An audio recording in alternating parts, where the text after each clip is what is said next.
자, 이제 이번 시간에는 산과 염기에 대해서 이제 공부를 좀 해볼 텐데, 우리가 산염기는 그 이전 단계에서 공부했던 전해질의 연장선에 있다고 보면 돼. 전해질. 자, 그 전해질이나 이온 이런 것들은 이미 기억을 하고 있어야 되고, 이 단원을 하려면은 그러니까 이온이 어떻게 만들어지는 것이고, 이온의 종류는 어떤 게 있고, 이온식은 어떻게 쓰는 건지 이런 거는 이미 알고 있어야 되니까, 만약에 까먹었다면은 우리 원자와 뭐 물질, 이온에 관한 강의도 있으니까 그걸 듣고 외울 건 외우고 그러고 나서 여기를 들어야 되는 거야. 그러니까 그냥 이제 무턱대고 들으면 들을 때는 무슨 말인지 알겠지만은 나중에 공부할 때 또는 문제 풀 때 힘이 드니까 우리가 앞에서 공부했던 뭐 원자, 이온, 그 다음에 이온식 이런 거 쓰는 거는 이제 공부를 하고 외우고 이제 이 강의를 들어야 돼. 자, 그러니까 이게 다 외우고 있다고 생각을 하고 선생님들이 이 강의를 할 거야. 자, 일단 산과 염기라는 건데, 일단 산이라는 것도 어떤 물질을 얘기하고 염기도 어떤 물질을 얘기하는 건데, 그 물질이 어떤 것인지를 이제 우리가 중학교 과정에서 문제를 풀기에 적당한 만큼만 이제 공부를 할 거야. 물론 이제 고등학교로 올라가면 산과 염기에 대해서 더 많이 또 깊이 배우게 돼, 더 여러 종류를. 근데 지금 이제 선생님이 얘기하는 것이 산과 염기의 전부는 아니지만 중학교 과정에서 문제를 풀기에는 뭐 부족하지 않을 충분한 양만큼은 공부를 할 거니까, 지금 이제 우리가 시험을 보기 위해서 하는 공부니까 지금 선생님이 이제 알려주는 것 정도만 여러분들이 열심히 따라오면 되는 거야. 자, 일단 산과 염기, 일단 산이나 염기나 둘 다 마찬가지인데 어떤 물질이냐 하면 전해질이야. 그러니까 누가 산이 뭐니 염기가 뭐니 이렇게 물으면 일단 산이나 염기는 전해질이다 라고 대답을 할 수 있어야 돼. 일단 어떤 것에 대한 규정을 명확히 지금 해야 되겠지. 자, 산이 뭐냐 염기가 뭐냐 이렇게 물으면 일단 전해질이다 이렇게 얘기를 해야 되고, 그럼 전해질이 무슨 뜻인지 알고 있어야 되겠지. 전해질은 물에 녹였을 때, 물에 넣어서 녹였을 때 그 물 속에 이온들이 생겨나게 해서 그로 인해서 그 물에 전류가 흐르게 되면 그걸 우리가 전해질이라고 불렀어. 자, 우리가 그냥 물은 전류가 흐르지 않는다고 했지. 딱 H2O만 딱 들어있는 우리가 물, 그건 전류가 흐르지 않아. 근데 그 물 속에 이온이 생기고 그 이온이 자유롭게 이동할 수 있으면 우리가 이제 전류가 흐른다 이렇게 얘기를 하는데, 물에 녹였을 때 그런 이온을 형성시킬 수 있는 그런 물질을 전해질이라고 불렀단 말이야. 그러니까 아무거나 되는 건 아니지. 대표적인 전해질로 우리가 소금을 공부했던 거야. 소금은 물에 녹이면 나트륨 이온과 염화 이온이라는 것이 물 속에 생기기 때문에 전류가 흐를 수 있었던 것이기 때문에 우리가 소금, NaCl은 염화 나트륨이지, 그지? 그거는 전해질 이렇게 부른 거고, 그거에 대비돼서 공부했었던 내용이 뭐 포도당이라든지 설탕이나 이런 거 있어. 포도당이나 설탕은 물에 넣어서 녹인다고 하더라도 그 물 속에 이온이 생기지 않기 때문에 전류가 흐르지 않겠지. 그래서 전해질이라고 부르지 않고 그것은 비전해질 이렇게 불렀던 거야. 자, 그런데 지금 여기에 나오는 이 산이나 염기는 물에 넣으면 이온을 만드는 전해질은 전해질인데, 그럴 때 각각 좀 특이한 이온들, 정해진 이온을 만드는 거야. 그래서 지금 첫 번째로 예로 든 게, 자, 선생님 여기 어떤 뭐 빨간색으로 이렇게 표시를 해놨는데, 자, 뭐 요런 어떤 물질이 있는데 얘를 물에다가 집어넣어서 녹였어. 물에다가 집어넣어서 녹였더니 그때 그 물 속에 수소 이온이 생기는 거야. 다른 양이온 말고 수소 양이온이 생기고, 뭐 음이온은 이제 저 물질의 종류에 따라서 이제 여러 가지가 생기겠지. 자, 어쨌든 우리가 어떤 물질을 물에 집어넣어서 녹였더니 그 물 속에 수소 이온이 돌아다니게 되었다. 수소 이온. 자, 그러면 그렇게 해줄 수 있는 이 물질을 우리는 산이라고 부르는 거야. 산. 그래서 일단 정의부터 명확하게 기억을 하고 있어야 돼. 자, 산이 뭐냐 그러면 물에 집어넣어서 녹였더니 수소 이온이 돌아다니게 하는 그런 물질을 우리가 산이라고 부른다. 그런 전해질을 산이라고 부른다. 이렇게 설명을 할 수가 있는 거고. 자, 그 다음에 염기. 자, 염기도 역시 마찬가지의 패턴으로 선생님이 설명을 했는데, 자, 어떤 물질이 있는데 그 물질을 물에 녹였더니 이번에는 거기에 수산화 이온이라는 음이온이 생겨나게 된 거야. 물론 양이온은 저 물질이 뭐냐에 따라서 다양한 종류가 나올 수 있겠지만, 우리가 어떤 물질을 녹였더니, 물속에 녹였더니 자, 수소 이온을 만들었다. 자, 그렇게 할 수 있는 그런 물질의 전해질을 우리가 염기라고 부른다. 라고 이야기를 한 거야. 자, 필기할 내용 있으면 화면을 잠깐 멈추고 필기를 해놓고 그 다음 걸 연결해서 들으면 돼. 선생님 이제 설명을 좀 빠르게 할 테니까. 자, 그래서 일단 산과 염기에 대한 설명을 한 거야. 산은 수소이온, 염기는 수산화이온을 만드는 전해질이다. 네. 자, 그래서 여기는 우리가 앞에서 전학년이나 전학기에 공부했던 이온에 관한 형성 과정이나 이런 얘기를 많이 하려는 게 아니고 산과 염기는 어떤 물질이 있고 그들이 각각 어떤 특성을 갖는지 그걸 공부하려고 하는 거니까 초점을 거기다 맞춰줘야 되겠지. 그래서 일단 우리가 산과 염기의 뜻을 알아본 거고, 자, 그 다음에 이제 산의 성질과 염기의 성질이 물론 이제 시험에 아주 많이 출제되고 굉장히 중요한 내용이야. 그래서 이제 첫 번째 산의 성질부터 볼 건데, 산은 일단 신맛이 나.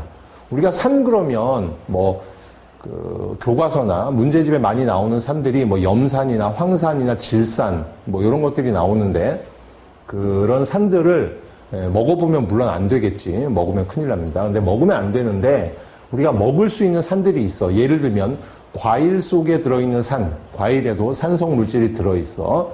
그래서 여러분들이 TV에서 봤는지 모르겠지만은 오렌지 같은 거 2개 이렇게 갖다 놓고 전선을 연결하니까 거기 불이 들어오더라. 그 얘기는 오렌지라는 그 과일 안에 들어있는 어떤 수분, 그 안에 이온들이 들어있기 때문에 그래서 전류가 흐르는 이런 현상들을 유도해낼 수 있는 건데, 어쨌든 과일 속에 들어있는 산이 들어있는데 먹어보면 또 이제 신맛이 납니다. 그게 대표적인 게 이제 귤이라던가 우리 여기 제주도니까 한라봉, 천혜향 이런 거 있지. 그런 거 먹어보면 약간 단맛도 나지만 신맛도 좀 나죠. 자, 그런 거 안에 어떤 산이 들어있는 거야. 물론 이제 질산이나 황산 이런 거 먹으면 안 되겠지만은. 그래서 어쨌든 맛을 볼 수 있다면 신맛이 난다는 거고, 그 다음에 두 번째가 지금 여기 있는 CaCO3.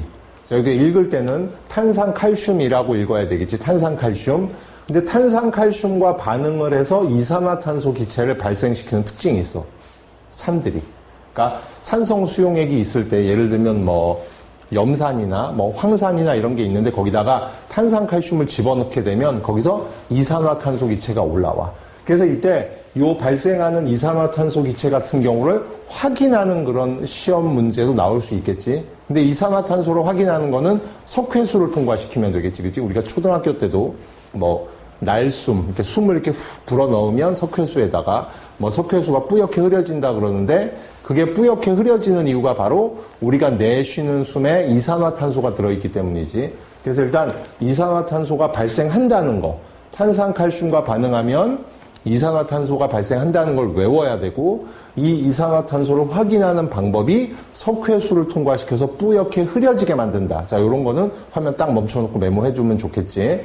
자, 그래서 이산화탄소가 발생하고 석회수가 뿌옇게 흐려진다라는 거를 꼭 기억을 해두고, 시험 문제에서는 탄산칼슘 또는 CaCO3라고 이렇게 써주는 경우도 있고, 탄산칼슘이라는 대신에 다른 말을 사용하기도 해. 예를 들면 염산이나 황산에 탄산칼슘을 넣는다 이런 표현 대신에 석회석이나 대리석이나 조개껍질, 달걀 껍질, 선생님 지금 여러 개 얘기했는데 여기다 써놨지. 자, 탄산칼슘 대신에 석회석, 대리석, 조개껍질이나 달걀 껍질을 넣는다라는 말이 나와도 탄산칼슘을 넣는 거하고 같은 거야. 그러니까 우리가 석회석, 대리석, 달걀 껍질, 조개 껍질, 또 어떤 시험 문제에서는 분필 이런 걸 넣는다고 돼 있는데, 분필도 역시 탄산칼슘이 주성분으로 돼 있기 때문에 대리석을 넣거나 이런 것을 넣는다는 이야기가 탄산칼슘을 넣는다는 이야기와 동일한 것이다라는 걸 여러분들이 기억을 해줘야 돼. 그래서 실험하는 그림에서 대리석을 넣는 그림이 나오면 이게 탄산칼슘을 넣었다는 뜻이구나. 그럼 여기서 이산화탄소가 생기겠구나 라는 것을 기억을 해주면 돼.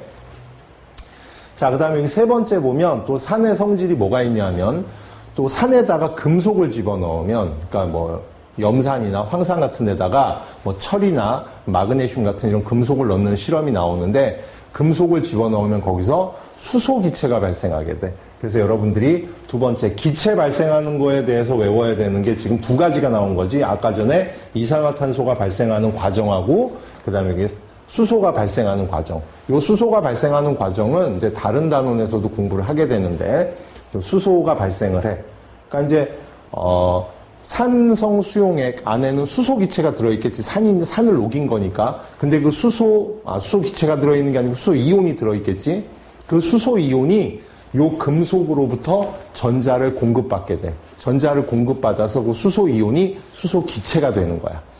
자, 그러니까 뭐 그런 과정도 여러분들이 알고 있으면 좋은데 일단 외울 때는 산의 성질은 금속을 만나면은 이렇게 수소 기체가 발생한다. 이런 거 꼭 외우고 있어야 돼. 자, 그다음에 네 번째 보면 푸른색 리트머스 종이, 이거 이제 뭐 우리가 흔히 지시학이라고 얘기하는 건데 이제 액성을 알아보려고 하는 건데, 만약에 이제 산성 물질을 접촉을 시킨다면 리트머스 종이에, 근데 이제 산성인지를 확인하고 싶으면 푸른색 리트머스 종이를 가져오면 돼. 자, 푸른색 리트머스 종이를 가져와서 산성 물질에 대보게 되면 저 푸른색 리트머스 종이가 붉은색으로 변하는 이런 현상을 볼 수 있어.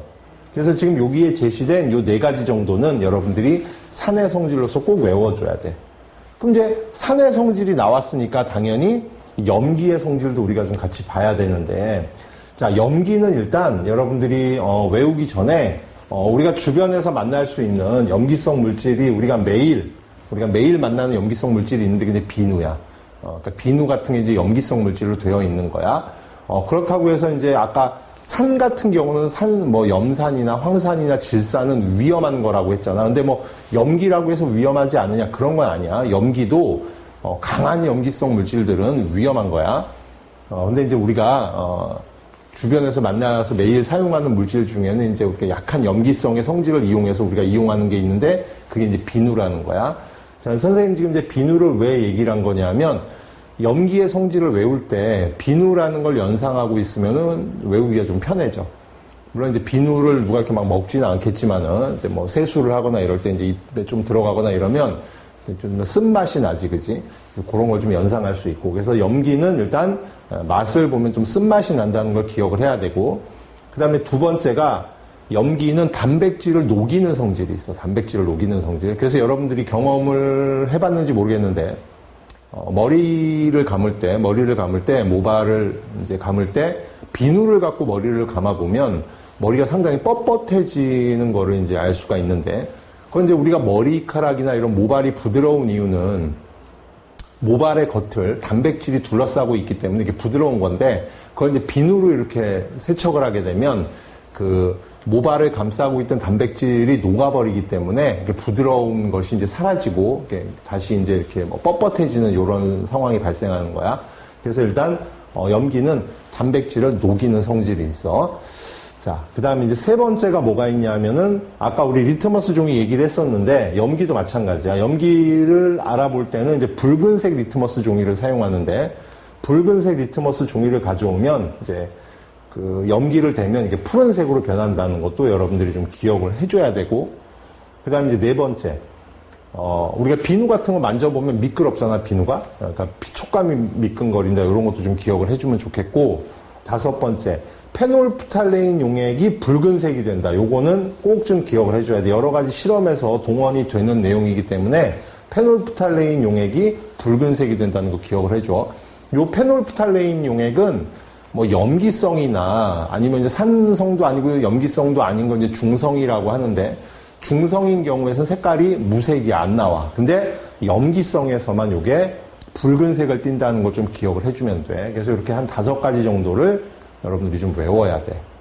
지금 물론 이제 산염기 요 단원도 외울 게 좀 이제 많은 단원이야. 그래서 좀 미안하긴 한데 그래도 이제 시험을 보려면 외워야 되니까 어쩔 수가 없어. 그러니까 지금 이제 한번 설명 듣고 나면 화면 잠깐 멈췄다가 한번 이제 공부한 내용 필기도 하면서 한번 훑어보고 그 다음 내용을 들으면 돼.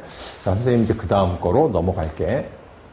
자, 그럼 이제 산과 염기의 특징에 대해서 알아본 거고, 그러면 이제 산과 염기가 이제 강한 산 또는 뭐 강한 염기 이런 것들이 있는데, 이 강하다는 게 무슨 말이냐? 그러니까 전해질에서도 강한 전해질, 약한 전해질 이런 것들을 공부했던 기억이 날 거야. 강한 전해질, 약한 전해질이라는 거는 녹였을 때 같은 그람 수를 녹였다. 뭐 1g이면 1g, 10g이면 10g을 녹였는데, 녹였을 때 이온이 많이 생기면 그게 이제 강한 전해질이 되는 거지. 그래서 선생님은 여기 예를 들면 이런 거지. HCl, 이거 염산이죠, 염산. 그럼 HCl은 수소와 염소가 이렇게 붙어 있는 거죠, 지금 이렇게. 수소와 염소가 이렇게 붙어 있는 건데, 얘를 100개를 물에다가 녹이는 거야. 얘를 100개를 물에 확 녹였더니, 예를 들면, 선생님, 여기 개수가 좀 잘못 나와 있네. 선생님, 지금 편집을 하는 과정에서 개수를 좀 잘못 넣었는데, 염산은 강한 산이기 때문에, 요거를, 100개를 물에다가 녹이면은, 대략 한 90개, 여기 10개가 아니고요. 여기 한 90개 정도. 예. 한 90개 정도가 이렇게 수소이온과 염화이온으로 떨어져. 그러니까 이온이 굉장히 많이 생긴 거죠. 100개 중에 90개니까.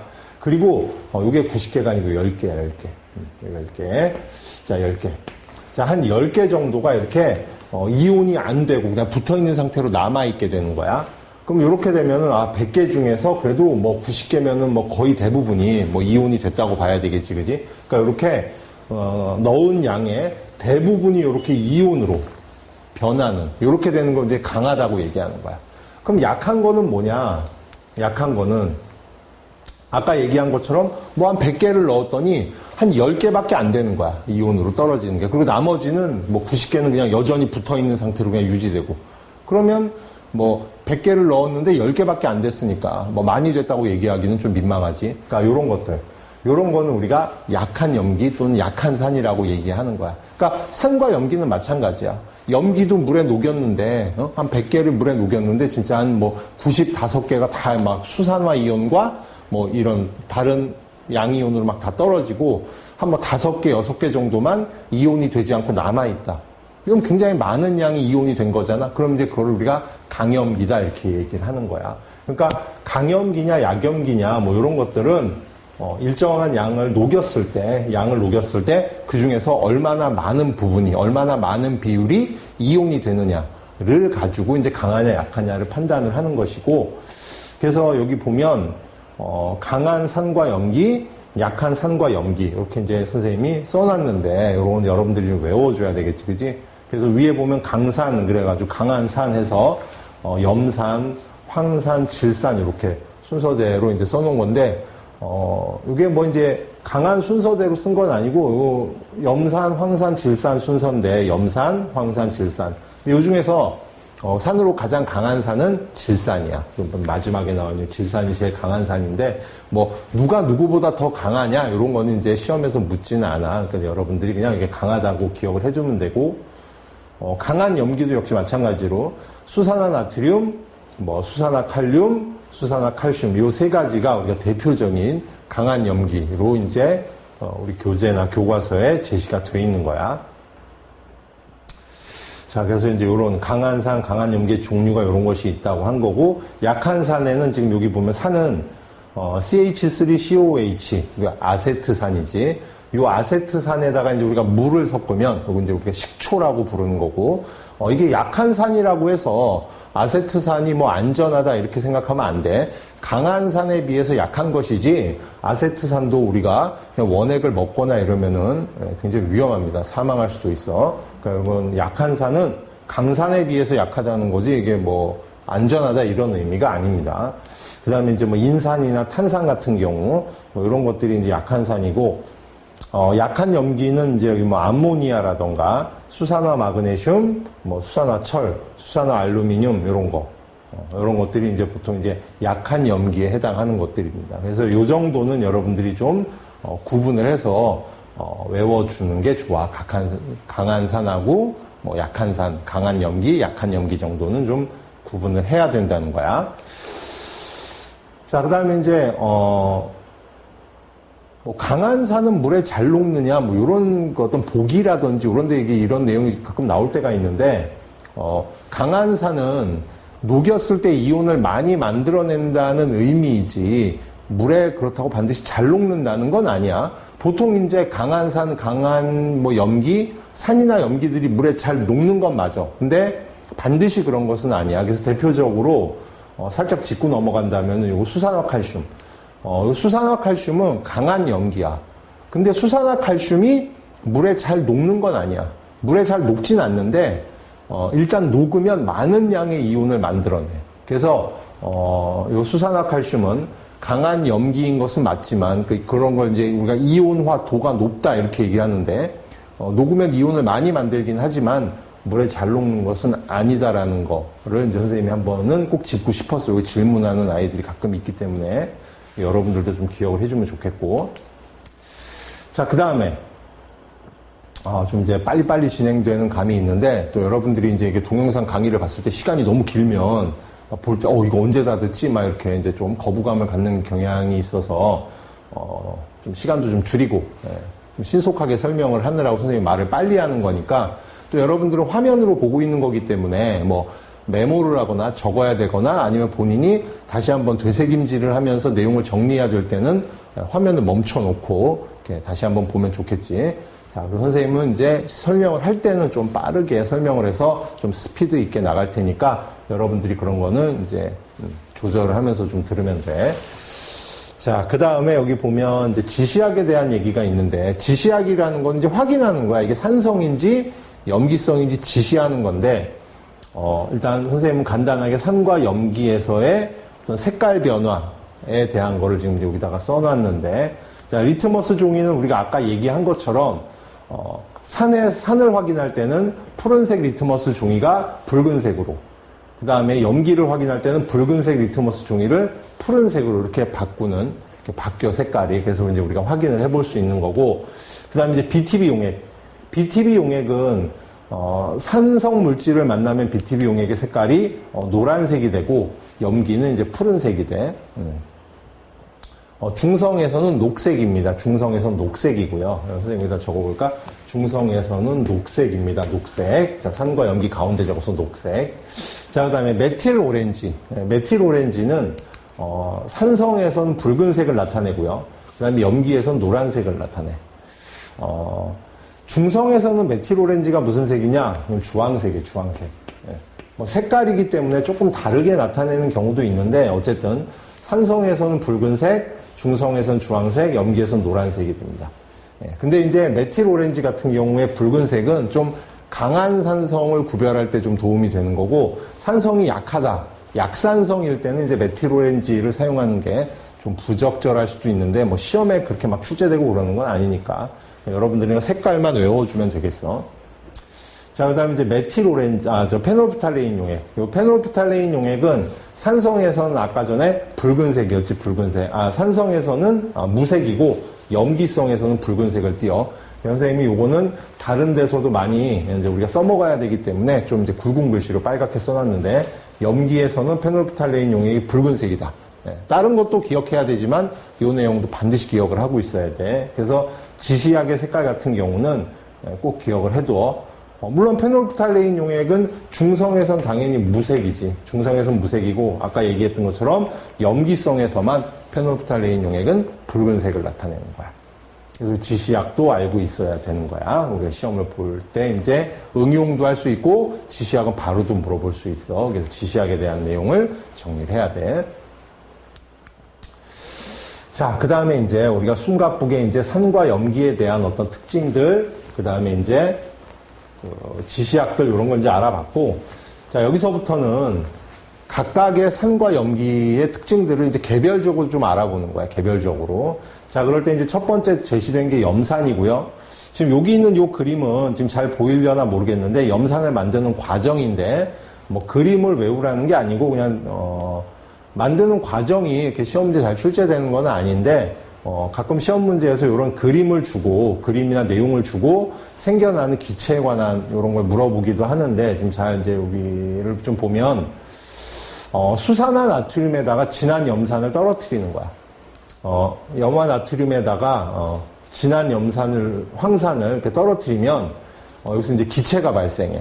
그래서 염화 나트륨에 진한 황산을 떨어뜨리면 이때 발생하는 이 기체가 HCl이라고 써 있는데 이거 읽을 때는 지금 기체가 발생한다고 했으니까 염화수소 기체가 발생하는 거야. 근데 이 염화수소 기체를 물에다가 넣어서 녹인, 즉 염화수소 기체를 물에 넣어서 녹인 그 수용액을 염산이라고 부르는 거야. 그러니까 염산이라는 단어 자체가 염화수소 기체를 녹인 수용액이다 이렇게 받아들이면 돼. 그러니까 염산이 곧 수용액이야, 그냥 염산이. 선생님 지금 이걸 왜 강조하는 거냐면, 황산 이렇게 부르는 건 수용액이 아니야. 또는 수용액인지 몰라. 황산은 진한 황산과 묽은 황산이 있단 말이야. 진한 황산은 물을 가하지 않고 물에 안 녹인 거야. 근데 묽은 황산은 물에 녹인 거지. 그래서 이제 우리가 묽은 거냐 진한 거냐를 떼고 황산 이렇게 물어보면 이게 물에 녹인 건지 안 녹인 건지 몰라. 근데 염산은 아니야. 염산 이렇게 부르면 물에 녹인 겁니다. 물에 녹이지 않았을 때는 그냥 염화수소 기체이기 때문에 염산은 물에 녹인 거야. 그래서 요 염화수소 기체를 물에 녹인 걸 우리가 이제 염산이라고 부른다고 이제 하나 기억을 해야 되는 거고, 뭐 특징들이 여러 가지 있을 수 있지만은 여러분들이 이제 시험을 보기 위해서 교과서에서 제시된 것들만 좀 보면, 지금 여기 이제 염산을 담아놓은 이제 병이 있는데, 이 염산을 담아놓은 병의 뚜껑을 열어놓으면 여기서 염화수소 기체가 올라와.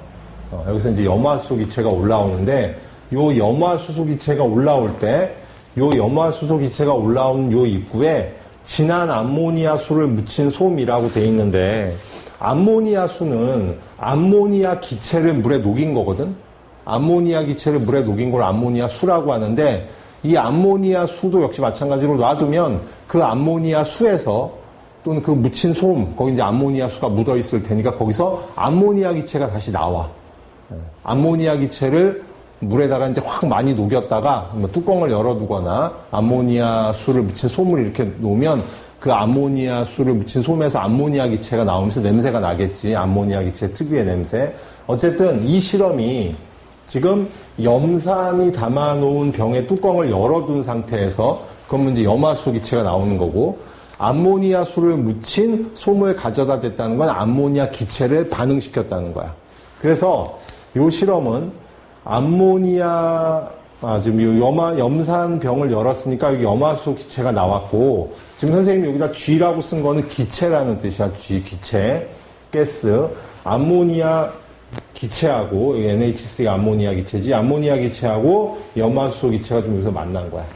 그럼 이게 만나면은 여기서 NH4Cl이라는 염화 암모늄이라는 연기가 생겨. 우리가 이제 시험 문제에서는 보통 요거를 그 흰 연기다 이렇게 표현하는데, 여기서 조심해야 되는 거는 요 흰 연기는 고체라는 거야. 여기 S라고 써있지, S. 요 고체라는 뜻이야, 고체. 자, 그래서 우리가 연기라는 거는 얘가 너무 작은 알갱이이기 때문에 공중에 떠 있는 거지, 여기 이제 기체라는 뜻이 아니라는 걸 기억해야 돼. 그래서, 염산은 암모니아 기체와 이런 반응을 할 수 있다. 라는 게 우리 교과서나 문제집에 제시가 돼 있으니까 여러분들이 좀 외워야 되고, 요런, 암모니아 기체와 만나서 흰 연기를 만들었다. 이런 내용이 나오면, 이게 염산에 관한 내용이구나. 이렇게 알아두면 되는 거지, 그지? 네, 저 실험에 대한 거는 꼭 기억을 해둬야 되고. 자, 두 번째는 이제 황산에 관한 건데, 자, 황산은 선생님이 여기 그림을 좀 가져다가 이렇게 제시를 해놨는데, 요 첫 번째 그림은, 지금 요 학생이 요 손에 들고 있는 요 병 속에 들어있는 게 요게, 이제 그 진한 황산을 묽은 황산으로 지금 만들려는 실험을 하는 거야. 그럴 때 지금 여기 보면, 요 유리막대를 이렇게 이제 기울인 다음에 요 유리막대를 기울이고 여기다가 진한 황산을 이렇게 이제 살살살살 붓고 있는 건데, 지금 이게, 지금 요 그림이 의미하는 거는 뭐냐면, 우리가 진한 황산에다 물을 섞을 때, 이렇게 물을 막 한꺼번에 확 섞고 이러면은, 이게 섞어서, 묽은 황산이 만들어지는 과정에서 열이 많이 발생하거든. 그래서 열이 갑자기 많이 발생하면 이제 위험할 수 있기 때문에, 이렇게 이제 좀, 조심성 있게, 유리막대에도 대고 이렇게 살살살살 부어가지고 만들고 있는 거야. 그래서 요 그림에서 의미하는 건 뭐냐면, 진한 황산에 물을 가해서 묽은 황산을 만들 때는, 열이 많이 발생한다. 라는 내용을 지금 이제 얘기하려고 하는 것이고, 첫 번째 그림이. 자, 두 번째 그림을 보면, 여기 이제 진한 황산이 있는데, 여기 지금 선생님 진한 황산에 관한 얘기야. 진한 황산이 있는데, 이 진한 황산은 이렇게 지금 종이에다가 대고 글씨를 썼더니 이게 까맣게 나왔어. 자, 여러분들이 뭐 이미 알고 있는 사람도 있겠지만은, 종이 같은 경우는, 이 종이는 주성분이 탄소하고 수소하고 산소로 구성이 돼 있지. 탄소, 수소, 산소로 돼 있는 거고, 뭐 나무도 마찬가지겠지. 나무로 종이를 만드니까. 그래서 종이는 이제 탄소, 수소, 산소가 주성분인데, 우리가 이 진한 황산 같은 경우에는 농도가 한 98%, 그러니까 물이 거의 없는 거야, 진한 황산은. 그래서 얘는 물을 보면 그 물을 막 흡수하려는 성질이 굉장히 강해. 그걸 우리가 흡습성이라고 그래. 흡습성. 그러니까 물을 빨아들이려는 성질이 아주 강하지.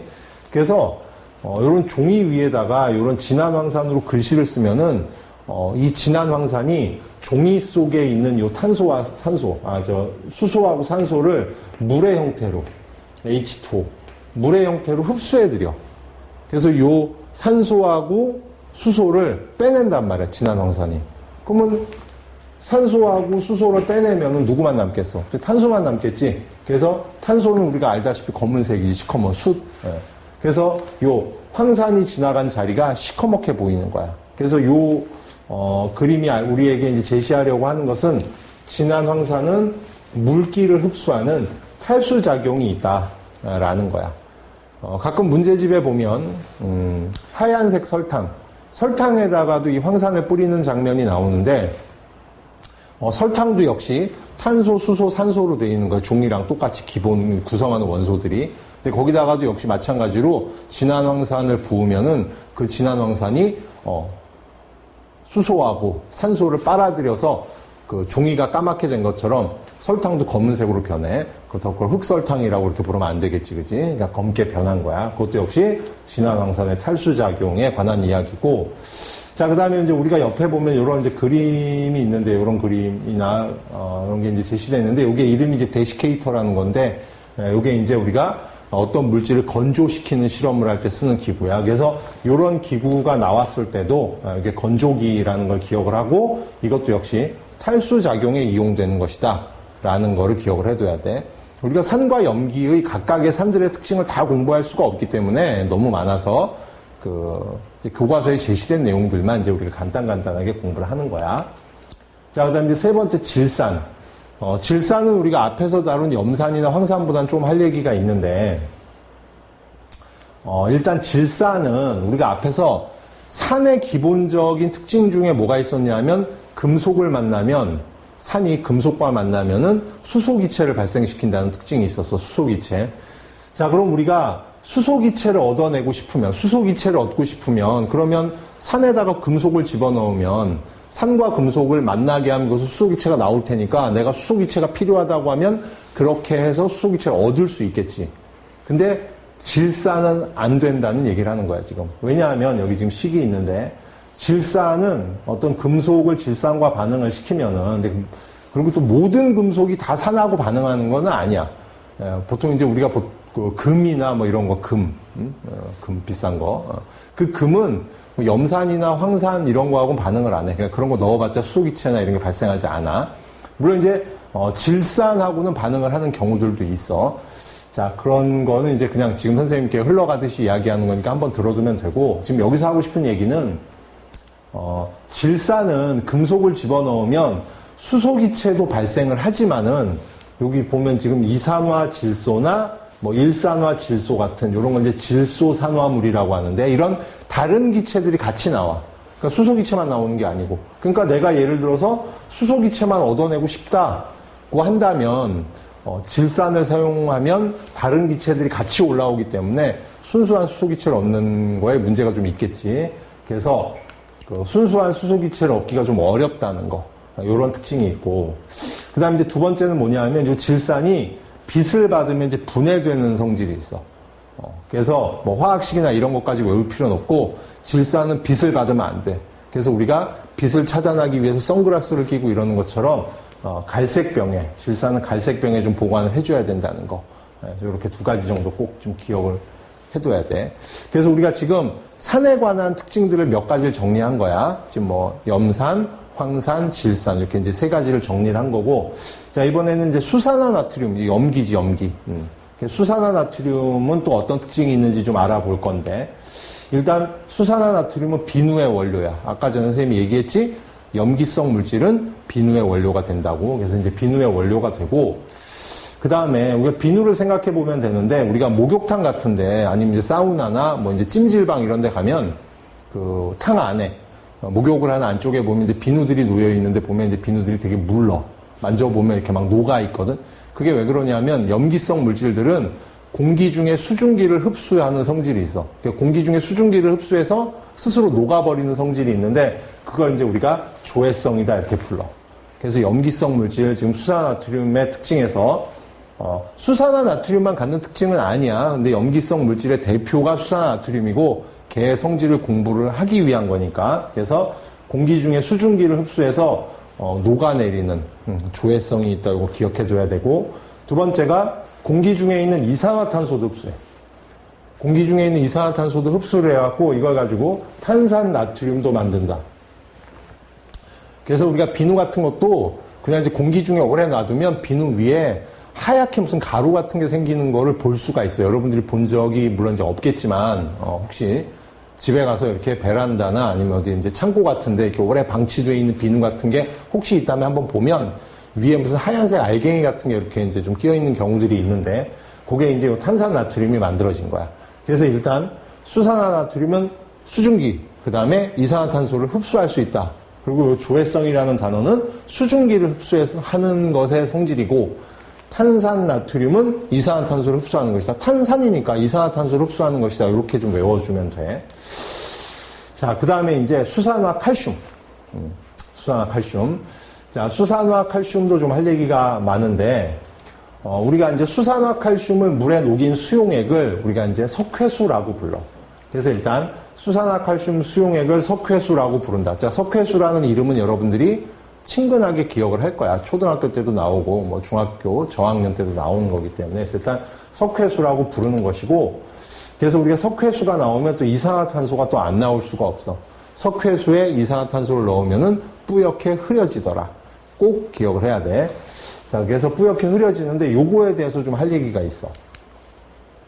자, 그래서 선생님이 여기다 식을 적어봤는데, 지금 수산화칼슘 수용액이니까 칼슘 이온과 수산화 이온이 이렇게 있겠지. 여기 이제 수산화칼슘 수용액이고, 자, 여기다가 이산화탄소를 녹일 거야. 이산화탄소를 수용액에다 녹일 거니까 물에다가 녹이면 요 이산화탄소가 물에 녹으면 이렇게 돼.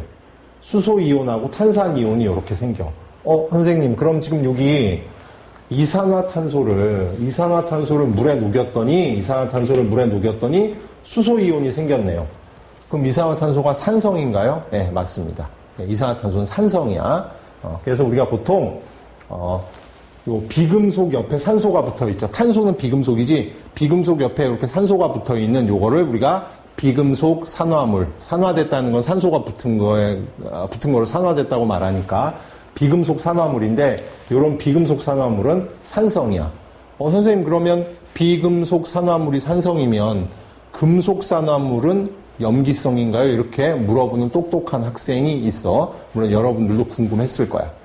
그럴 때, 맞아. 금속 산화물은 염기성이야. 예를 들면, 금속 산화물 여기다 써보면, 뭐, MgO 같은 거. MgO. Mg는 마그네슘이고 여기 산소가 붙었지.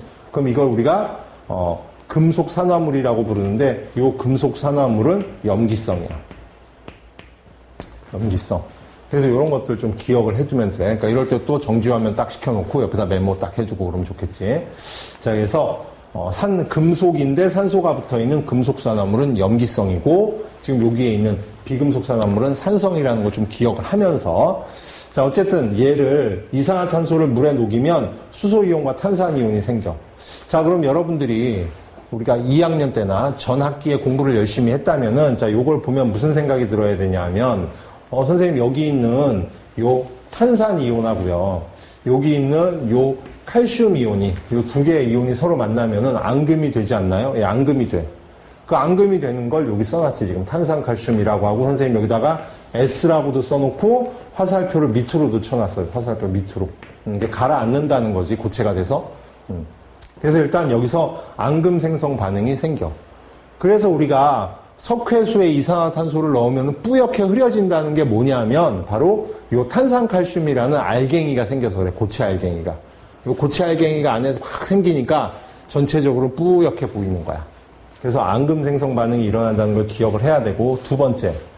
자, 여기 우리가 뒤에 가서 공부하겠지만은, 여기 수산화 이온하고 여기 수소 이온이 있는데, 자, 수산화 이온이 들어있으면 염기고, 수소 이온이 들어있으면 산인데, 염기성과 산성에 수소 이온과 수산화 이온, 얘네 둘이 만나면 이때 얘네 둘은 중화 반응이라는 걸 일으켜. 둘이 만나면 중화 반응. 그래서 이게 물이 만들어져요, 물이. 자, 그래서 지금 석회수에다가 이산화탄소를 불어넣으면 앙금이 만들어지는 과정과 물이 만들어지는 과정이 다 일어나죠. 그래서 앙금 생성 반응과 중화 반응, 중화 반응은 나중에 설명한다 그랬지만 여기서 기억하자. 수산화 이온과 수소 이온이 만나서 산과 염기가 만나서 물이 만들어지는 거야. 물이 만들어진다고 해서 다 중화 반응이 아니고 반드시 산과 염기가 만나서 물이 나와야 돼. 그걸 중화 반응이라고 하는데 그 중화 반응이 지금 여기서 동시에 같이 일어난 거야. 자, 그래서 자, 다시 정리하면 요건 이제 시험에도 많이 나오니까 꼭 기억을 해줘야 돼. 자, 그래서 지금 자, 여기 칼슘 이온과 탄산 이온이 만나서 여기 앙금, 탄산칼슘이 생기는 과정하고 그다음에 여기 수소 이온과 수산화 이온, 수산화 이온과 수소 이온이 만나서 이게 물이 되는 앙금 중화 반응도 일어난다는 거 꼭 기억을 해야 돼. 이거 굉장히 중요한 반응이고 이거 그래서 여기 지금 앙금 생성과 중화 반응이 일어난다는 게 표시가 돼 있지. 자, 그다음에 요 탄산칼슘도 요 이산화탄소를 흡수해서 탄산 나트륨을 만드는 요런 이제 성질은 같이 가지고 있는 거야. 요건 이제 우리 앞에서도 얘기했던 거고 지금 여기서 이제 요 부분 뭐 요것도 기억을 해야 되는데 요 부분도 꼭 좀 기억을 했다가 딱 봐도 벌써 시험 문제 나오기 좋겠지, 그지? 꼭 기억을 해둬야 돼, 알겠지? 자, 그 다음에 이제 그 암모니아 기체에 관한, 암모니아도 염기성 물질이거든. 그래서 암모니아에 관한 이야기를 좀 하려고 하는데, 오늘 이제 암모니아까지만 이야기를 할 거야. 자, 집중력 잃지 말고 잘 좀 들어줘. 자, 요거는 뭐 시험에 안 나온 적이 없기 때문에 여러분들도 반드시 할 줄 알아야 돼. 사실 나는 뭐 이 실험을 왜 하는지 모르겠어. 이 실험은, 이 실험으로 알 수 있는 사실은 뭐냐 이러면은 암모니아 기체가 염기성이다라는 걸 확인하는 거야.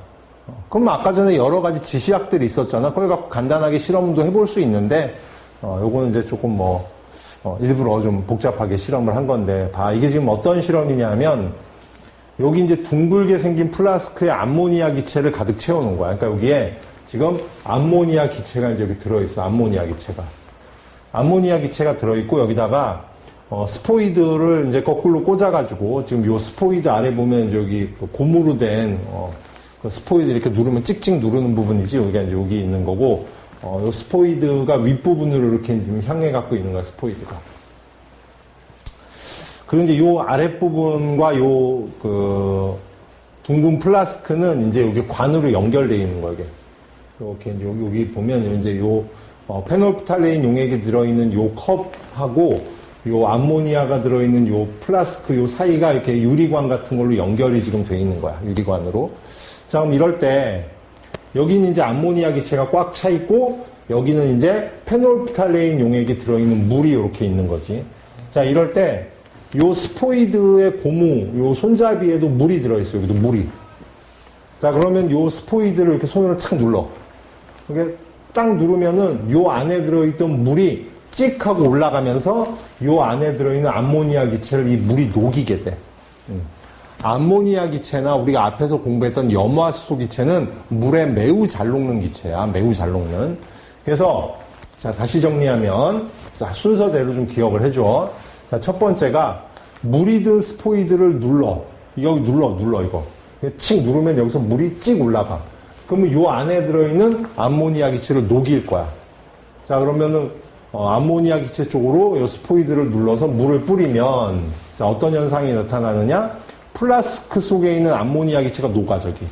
그럼 여기에 기체가 꽉 차 있었는데 이 기체가 녹았단 말이야. 그럼 기체가 녹았으니까 당연히 이 플라스크 내부 기압, 공기가 주는 압력은 내려가겠지. 그래서 플라스크 속 암모니아 기체가 녹아서 플라스크 내부 기압, 내부 압력이 감소한다. 이게 내부 압력이 내려가는 거야. 작아지는 거. 순서대로 기억해야 돼. 작아져. 그러면 요 플라스크 내부 기압이 작아지기 때문에 요 밑에 있던 물이 여기서 누르는 기압 압력이 작아져서 여기 있는 물이 위로 찍 올라가게 되는 거야. 근데 여기 있는 물은 그냥 물이 아니고 페놀프탈레인 용액이 녹아 있어. 물론 물은 중성이기 때문에 페놀프탈레인 용액이 녹아 있어도 얘는 무색이겠지, 여기서는. 여기서는 무색이야. 물은 중성이니까. 근데 여기 있는 물이 위로 찍 올라가면 여기는 암모니아 기체가 있지. 여기 아까 물이 든 스포이드를 눌러서 물을 올려서 여기 암모니아 기체를 녹였다고 하는데 다 녹인 건 아니지. 여기가 뭐 물이 쬐끔밖에 없으니까. 그러니까 여기는 물을 쏴갖고 여기 있는 암모니아 기체를 조금 녹여서 압력을 살짝 감소시키려는 거야, 그냥. 그럼 압력이 감소되면 그 압력이 감소된 걸 원인으로 해서 이 밑에 있는 물이 위로 올라갈 수 있도록. 물이 이제 올라가는 거야. 그럼 여기 있는 물은 페놀프탈레인 용액이 들어있는 물인데 무색이었어, 중성. 근데 걔가 위로 올라가서 이 안에 들어가면 암모니아 기체하고 만날 거기 때문에 염기성이 되겠지. 그럼 저 위쪽에서는 빨간색이 된다는 거야. 페놀프탈레인 용액은 염기성에서 붉은색이었으니까. 그래서 여기 위에 보면 붉은색의 분수가 만들어진다 라고 해서 이거를 뭐 그런 분수 실험이다 이렇게 부르는데 뭐 그렇게 실험을 한대. 그래서 이제 뭐 솟구쳐 올라가서 붉은색의 분수를 만든다 뭐 이런 내용이 지금 돼 있는 거야. 그러니까 지금 이 실험으로 알 수 있는 사실은 뭐냐 그러면은 암모니아 기체가 염기성이라는 사실을 알 수 있다 뭐 이런 내용이죠. 예. 그래서 여기 아까 플라스크 내부 압력 감소하는 거 이런 중간 과정도 좀 여러분들이 이해를 하고 있으면 문제를 풀 때 좀 좋을 것 같아. 그래서 일단은 산과 염기에 관한 이제 이야기를 한 거고 특징들에 대한 거고 다음 시간부터 산과 염기가 만나면 어떤 일이 일어날 건지 중화 반응에 관한 내용 굉장히 중요해. 여기 시험 문제도 많이 나오고 이 부분에 대해서 공부를 할 거니까 오늘 한 것까지 조금 선생님이 말도 빨리 하고 빠르게 진행한 감이 있는데 그래도 여러분들은 이제 좀 너무 빠르면 잠깐 세웠다가 공부를 하면서 반드시 외워야 돼. 알겠지? 자, 그래서 오늘도 여기까지 듣느라고 고생했고 다음 시간에 중화 반응부터 함께 또 할게. 고생했어.